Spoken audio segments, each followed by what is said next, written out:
সন্দেশখালী গত বছর বা চলতি বছর আমরা যদি আরো স্পেসিফিক্যালি বলি, এই চলতি বছর 5ই জানুয়ারি থেকে একেবারে শিরোনাম আঁকড়ে ছিল বিভিন্ন ঘটনার পরবর্তী যে অংশটা আপনাদের সামনে রেখেছিলাম আমরা, এবং তার পরবর্তীতে সন্দেশখালী এই চলতি বছরের শেষে আবারও শিরোনাম। মমতা বন্দ্যোপাধ্যায় যাচ্ছেন সন্দেশখালীতে, সরকারি অনুষ্ঠান, রাজ্যের মুখ্যমন্ত্রী যাচ্ছেন, আগামী সোমবার যাচ্ছেন মুখ্যমন্ত্রী মমতা বন্দ্যোপাধ্যায় সন্দেশখালীতে। তবে সন্দেশখালীতে মমতা বন্দ্যোপাধ্যায়ের যাওয়া কতটা গুরুত্বপূর্ণ, কি কাজে তিনি যাচ্ছেন, আরো বিস্তারিত জানাই আপনাদের। আমাদের সঙ্গে রয়েছেন প্রতিনিধি সোমরাজ বন্দ্যোপাধ্যায়। সোমরাজ, সন্দেশখালীতে মমতা বন্দ্যোপাধ্যায় যাচ্ছেন, বছরের শেষ, কি কর্মসূচি রয়েছে তার সরকারি?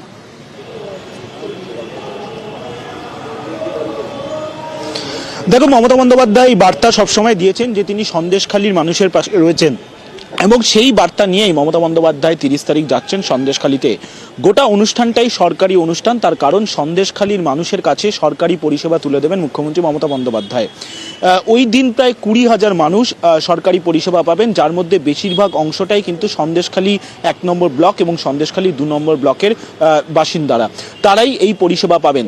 তুমি জানো যে সরকারি ক্ষেত্রে একাধিক সামাজিক সুরক্ষামূলক প্রকল্প রয়েছে, পাশাপাশি বাংলার বাড়ি, যে বাড়ির টাকাও ইতিমধ্যেই দেওয়া হচ্ছে।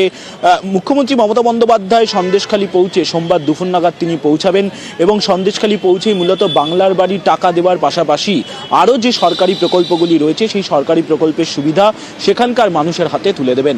অবশ্যই মুখ্যমন্ত্রীর এই সন্দেশখালী সফর রাজনৈতিক বা প্রশাসনিক দুটি ক্ষেত্রে গুরুত্বপূর্ণ, তার কারণ এই সন্দেশখালী থেকেই জমি দখলের অভিযোগ উঠেছিল, যা মুখ্যমন্ত্রীর নির্দেশে যারা জমি দখলের অভিযোগ করেছিলেন, যে সময় সরকার ক্যাম্প করেছিল, রাজ্যের ভূমি ও ভূমি রাজস্ব দপ্তর ক্যাম্প করেছিল, তোমার হয়তো মনে আছে, সেই সময় ক্যাম্প করে যে সমস্ত গ্রামবাসীরা অভিযোগ জানিয়েছিলেন তাদেরকে জমি ফিরিয়ে দেওয়া হয়েছিল। পাশাপাশি সন্দেশখালীকে কেন্দ্র করে একাধিক অভিযোগ উঠেছিল এবং বারবার রাজ্যের শাসক দলকে আক্রমণ করা হয়েছিল 2024 লোকসভা নির্বাচনের আগে। ফলত সেই জায়গায় দাঁড়িয়ে মমতা বন্দ্যোপাধ্যায়ের এই সন্দেশখালী সফর যথেষ্টই গুরুত্বপূর্ণ। অন্যদিকে বসিরহাট লোকসভা কেন্দ্রের উপনির্বাচন, সেটিও হওয়ার সম্ভাবনা রয়েছে, যদিও একটা আইনি জটিলতাও রয়েছে।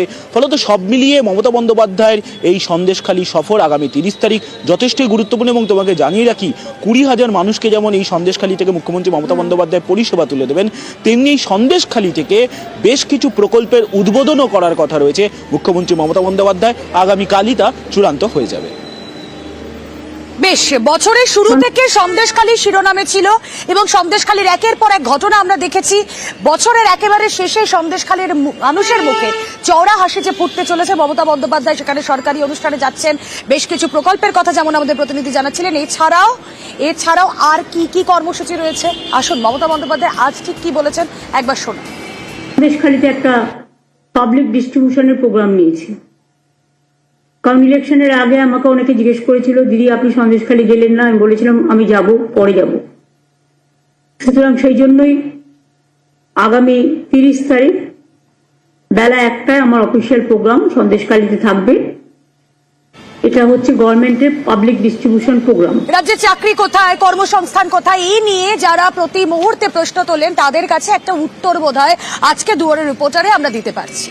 তার কারণ রাজ্যে আবারও নিয়োগের একটা সুযোগ এসেছে। কোথায়? দমকলে 264টি পদে নিয়োগের সিদ্ধান্ত হয়েছে মন্ত্রিসভার বৈঠকে। আরো বিস্তারিত জানাই আপনাদের, আমাদের প্রতিনিধি সোমরাজ বন্দ্যোপাধ্যায় রয়েছেন সঙ্গে। সোমরাজ,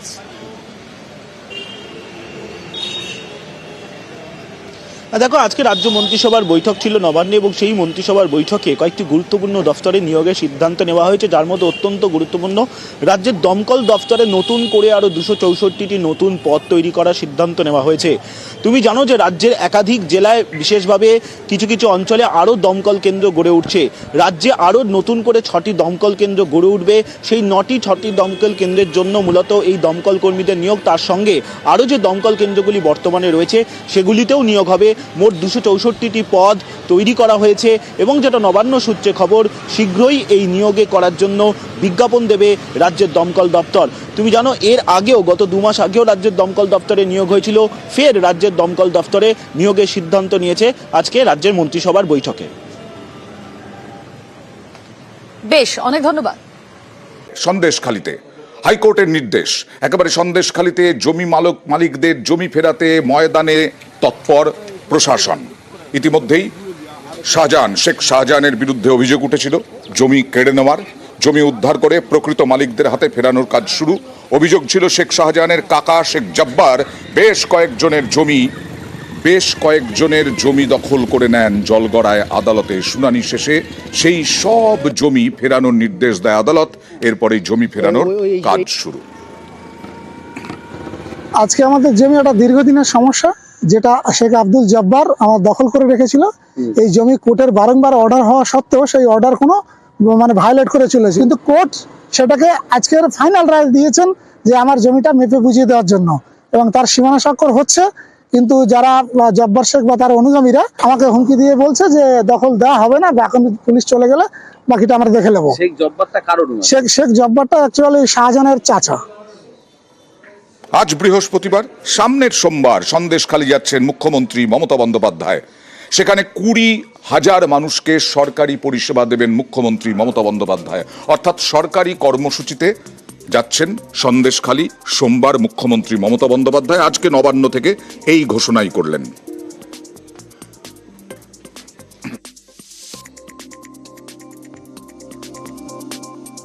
সন্দেশখালীতে একটা পাবলিক ডিস্ট্রিবিউশনের প্রোগ্রাম নিয়েছি, কারণ ইলেকশনের আগে আমাকে অনেকে জিজ্ঞেস করেছিল, দিদি আপনি সন্দেশখালী গেলেন না। আমি বলেছিলাম আমি যাব, পরে যাব। সুতরাং সেই জন্যই আগামী 30 তারিখ বেলা 1টায় আমার অফিসিয়াল প্রোগ্রাম সন্দেশখালীতে থাকবে। এটা হচ্ছে গভর্নমেন্টের পাবলিক ডিস্ট্রিবিউশন প্রোগ্রাম।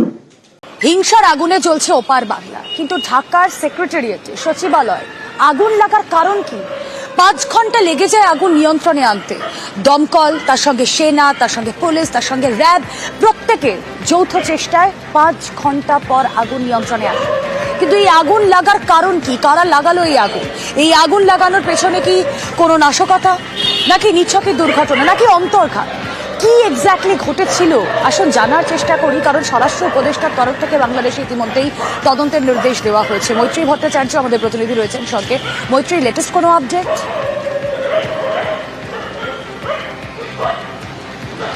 দেখো, শেষ পর্যন্ত আমরা যেটা জানতে পেরেছি যে 7 সদস্যের একটি কমিটি, উচ্চ পর্যায়ে তদন্ত কমিটি গঠন করা হয়েছে, এবং এই কমিটিকে আগামী 7 দিনের মধ্যে রিপোর্ট জমা দেওয়ার নির্দেশ দেওয়া হয়েছে। এবং এই কমিটি দুটো বিষয় খতিয়ে দেখবেন, এক, এখানে কোনো নাশকতা বা অন্তর্ঘাত এই অগ্নিকাণ্ডের পিছনে ছিল কিনা, এবং 2, কি কি গুরুত্বপূর্ণ নথি যেগুলি পুরো এই আগুনে ভস্মীভূত হয়ে গেছে।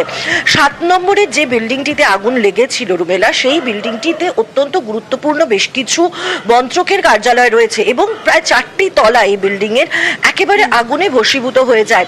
একদিকে যখন দমকলের তরফ থেকে অভিযোগ করা হচ্ছে যে পর্যাপ্ত সেখানে ব্যবস্থা ছিল না, কাঠের জিনিস ছিল, অনেক কিছু জমানো ছিল, কিন্তু তার সঙ্গে সঙ্গে এই প্রশ্নটা উঠছে যে এই আগুনটা লাগলো কি করে। ইতিমধ্যেই আমরা দেখেছি বিএনপি এবং ছাত্রলীগের তরফ থেকে অভিযোগ করা হয়েছে যে এর পেছনে অন্তর্ঘাত রয়েছে।